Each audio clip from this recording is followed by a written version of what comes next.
श्वेता झा और आप देख रहे हैं आज तक। इस वक्त की बड़ी खबर आपको बता दें, उत्तर प्रदेश के चुनावी युद्ध में जबरदस्त मोर्चाबंदी शुरू हो गई है। जी हां, अखिलेश यादव लगातार विजय रथ यात्रा निकाल रहे हैं, तो प्रियंका गांधी का महिलाओं से लगातार संवाद चल रहा है।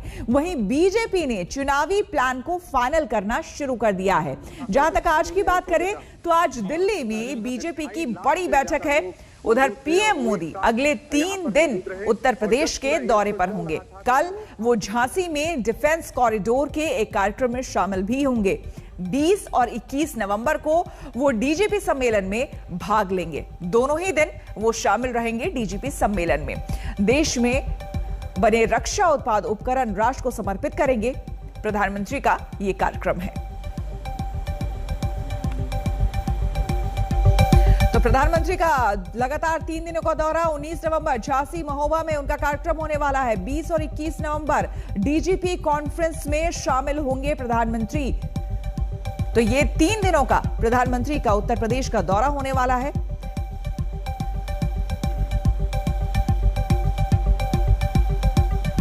दिल्ली से हमारे संवाददाता मोहित शर्मा हमारे साथ जुड़ गए हैं ज्यादा जानकारी के साथ। मोहित, एक तरह से कह दिया जाए बिगुल तो चुनाव का, विधानसभा चुनाव का बहुत पहले ही बीजेपी और तमाम राजनीतिक पार्टियां बजा चुकी हैं, लेकिन अब जो तस्वीर दिख रही है उसमें यह लग रहा है कि पूरी तरह से पूरी ताकत को झोंक दिया जाए, चाहे वो बीजेपी हो, एसपी हो या दूसरी पार्टियां। ऐसे में प्रधानमंत्री का यह दौरा काफी अहम। जी बिल्कुल श्वेता, अगर बात करें यूपी की और प्रधानमंत्री के दौरे की, तो 3 दिन का जो ये पूरा दौरा है ये अपने आप में बहुत एक तो पहले ये दर्शाता है कि बीजेपी किसी भी तरह से ये जो चुनाव है या उससे पहले का जो अपनी भूमिका बांधना चाहती है उसे कहीं भी हल्के में नहीं ले रही। और इसी वजह से हम देख रहे हैं कि प्रधानमंत्री खुद अब 3 दिन के लिए यूपी में मौजूद होंगे। वहाँ के जितने भी अधिकारी हैं, जो बीजेपी के जितने अधिकारी हैं, उन सभी से बातचीत होगी, जानना चाहेंगे। और आखिरी जो एक रणनीति होती है, जो बीजेपी के जो टॉप मोस्ट संगठन जो ऑफिस बेयरर्स हैं उनके साथ जो मिलकर के बनती है, वो कहीं ना कहीं फाइनलाइज होती हुई दिख रही है। और यही कुछ देखने को मिल रहा है दिल्ली में भी। अगर हम बता दें आपको, यूपी चुनाव से जुड़े हुए आज एक बहुत अहम मीटिंग है और वो मीटिंग की प्रक्रिया जो है वो अभी से कुछ ही देर में शुरू हो जाएगी। जो अहम नेता हैं बीजेपी के, जो यूपी से आते हैं, चाहे हम बात करें राधा मोहन सिंह की, चाहे हम बात करें स्वतंत्र देव सिंह की, वो ऑलरेडी यहाँ पर आ चुके हैं दिल्ली में बीजेपी के ऑफिस में। और इसी के साथ अभी आना बाकी है जेपी नड्डा जो अध्यक्ष है भारतीय जनता पार्टी के, उनका। और उसी के साथ यहाँ पर भी एक मीटिंग का दौर जो है वो शुरू हो जाएगा। तो कहना ये गलत नहीं होगा कि बीजेपी ने जो अपनी आखिरी रणनीति है उसे सिंप्लीफाई करने के लिए और बता देने के लिए कि ये हमारी रणनीति रहेगी, ये मीटिंग्स जो है वो शुरू कर दी गई हैं। प्रधानमंत्री का दौरा जो है वो क्लियर कट यही बताता है कि कहीं से भी हल्के में नहीं लिया जा रहा है, चाहे वो रणनीति बनाना हो, चाहे वो उत्तर प्रदेश के चुनाव हो। बिल्कुल मोहित, बहुत बहुत शुक्रिया आपका तमाम जानकारी के लिए। आपको बता दें कि उत्तर प्रदेश के चुनाव में तेजी से गर्मी आ रही है। चुनावी रफ्तार को बढ़ाने वाले मुद्दे उछाले जा रहे हैं, एक दूसरे पर तेजी से हमले हो रहे हैं। जिस तरीके से जनता का समर्थन मिल रहा है, मैं ये कह सकता हूं, इस गाजीपुर बॉर्डर से लेकर के अब वो दिल्ली के करीब में जो यूपी का गाजीपुर बॉर्डर है, वहां तक भारतीय जनता पार्टी का सफाया होना तय है। कल के रूप में हम सब दिखाई दे रहे हैं। ये पीला रंग, लाल रंग, सफेद और नीला, अभी आपने कौन नीला रंग देखा, हरा रंग, सब मिल गए, एक साथ हो गए हैं। ये बहुरंगी जो इंद्रधनुष बनाया है, यही भारतीय जनता पार्टी का सफाया करेगी। समाजवादी पार्टी को भी पता है, उनके पास गुंडे, अपराधी, माफिया हैं। तुष्टीकरण की राजनीति के कारण उनके साथ जिन्ना मियां आ गए। इसलिए मैं श्री अखिलेश यादव जी को कहा करता हूँ, अखिलेश यादव जी अपना नाम बदल करके श्री अखिलेश अली जिन्ना रख लें और अपनी पार्टी को समाजवादी पार्टी की जगह जिन्नावादी पार्टी बना लें। लेकिन ना जिन्ना उनको जिता पाएंगे, ना अतीक अहमद जिता पाएंगे, ना अंसारी जिता पाएंगे। उत्तर प्रदेश की जनता कमल खिलाई है, उसकी खुशबू, उसकी सुगंध, उसका मतलब जो लाभ है जनता को ईमानदारी के साथ उस तक पहुंच रहा है। यहाँ गुंडागर्दी थी, माफियागिरी थी, उसका अंत हुआ है। जनता बहुत सुकून महसूस कर रही है। और इस बीच आपको बता दें, प्रधानमंत्री मोदी आज वित्त मंत्रालय के एक कार्यक्रम में शामिल हुए, जहां उन्होंने बैंकिंग सेक्टर में सुधार के कदमों का ब्यौरा दिया और बताया कि सरकार के कदमों से 5 लाख करोड़ की रिकवरी बैंकों को हुई है। 1942 और 1930 दांडी यात्रा और क्विट इंडिया, ये 2 ऐसे टर्निंग पॉइंट थे जिसको हम कह सकते हैं कि वो एक ऐसा टाइम था जो देश को छलांग लगाने का मूड बनाया था। 30 में वो जो छलांग लगी वो देश भर में एक माहौल बना दिया, और 42 में जो दूसरी छलांग लगी उसका परिणाम 1947 में आया। यानी जो मैं छलांग की बात कर रहा हूं, आजादी के 75 साल, और अब एक ऐसी अवस्था में हम पहुंचे हैं कि सच्चे अर्थ में ये छलांग लगाने के लिए जमीन मजबूत है, टारगेट तय है, बस चल पड़ना है। साथियों, सरकार ने बीते 6-7 वर्षों में बैंकिंग सेक्टर में जो रिफॉर्म्स किए,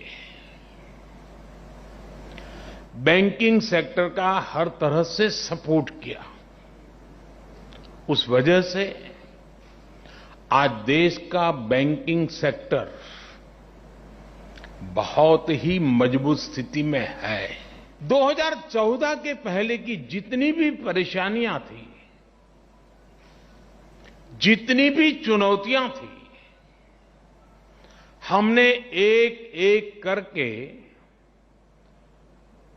उनके समाधान के रास्ते तलाशे हैं। सरकार ने जिस पारदर्शिता और प्रतिबद्धता के साथ काम किया है,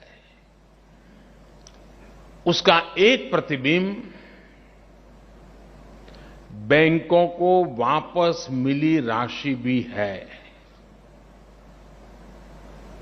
हमारे देश में जब बैंकों से कोई उठा के भाग जाता है तो चर्चा बहुत होती है, लेकिन कोई दम वाली सरकार वापस लाती है तो इस देश में कोई चर्चा नहीं करता है।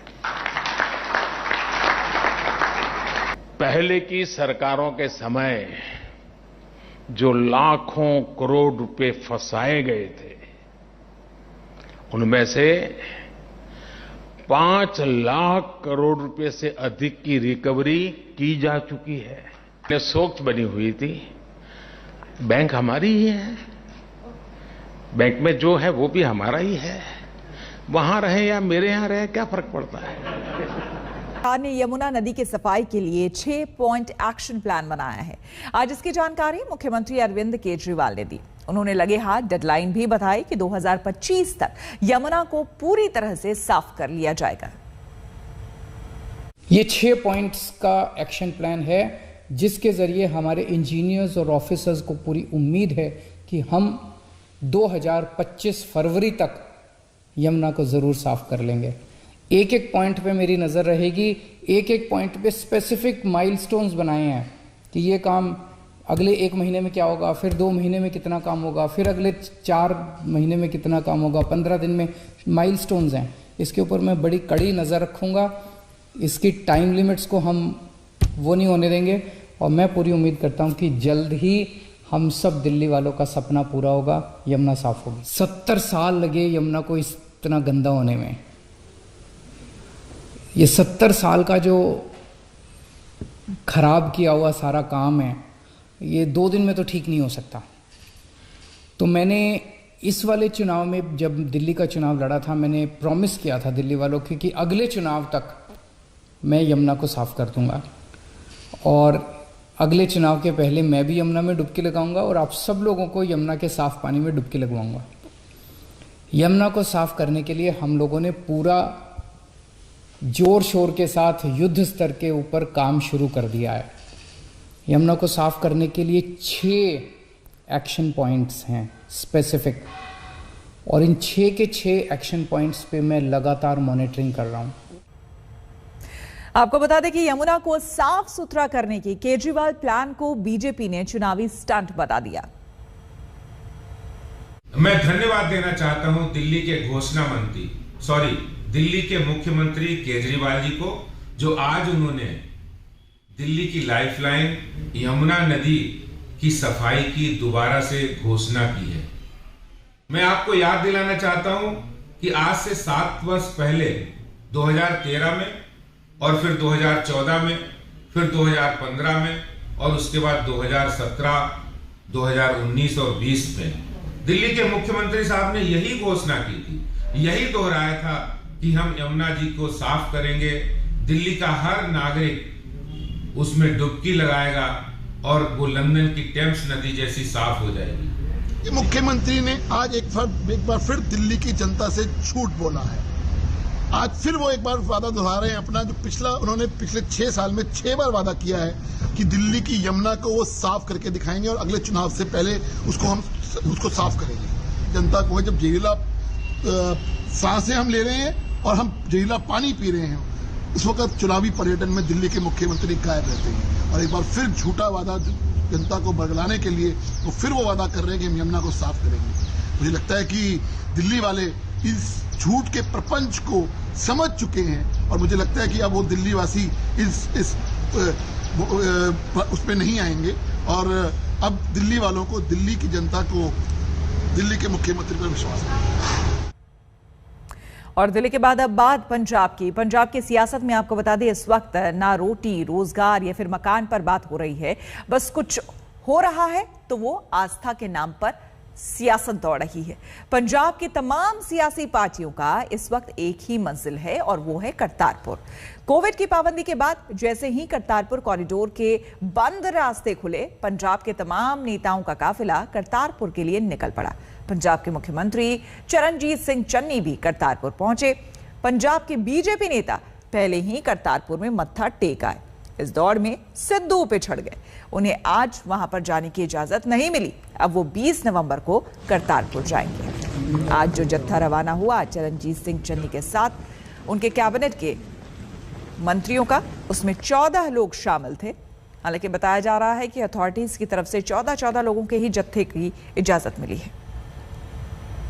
कोरोना की महामारी के बाद करतारपुर साहिब कॉरिडोर दोबारा खुलने के बाद पंजाब के मुख्यमंत्री चरणजीत सिंह चन्नी यहां पर पहुंचे हैं। तस्वीरें आप सीधी देख सकते हैं। इससे पहले उनके कैबिनेट के कई सहयोगी यहां पर पहुंच चुके हैं। आप देख सकते हैं तस्वीरें। हालांकि पंजाब में विधानसभा चुनाव है, लिहाजा इस धार्मिक मसले पर भी कहीं ना कहीं राजनीति हो रही है और तमाम पार्टियां इस पूरे कॉरिडोर के खुलने का श्रेय अपने आप लेना चाहती हैं। तस्वीरें आप देखिए, पंजाब के मुख्यमंत्री चरणजीत सिंह चन्नी, उनका पूरा काफिला करतारपुर साहिब कॉरिडोर के अंदर जा रहा है, जहां पर पवित्र गुरुद्वारे के दर्शन करेंगे, मत्था टेकेंगे। हालांकि इस डेलीगेशन में नवजोत सिंह सिद्धू को भी जाना था, लेकिन उनको केंद्र द्वारा क्लियरेंस नहीं मिली, लिहाजा चरणजीत सिंह चन्नी अपने सहयोगियों के साथ करतारपुर साहिब कॉरिडोर के अंदर जा रहे हैं।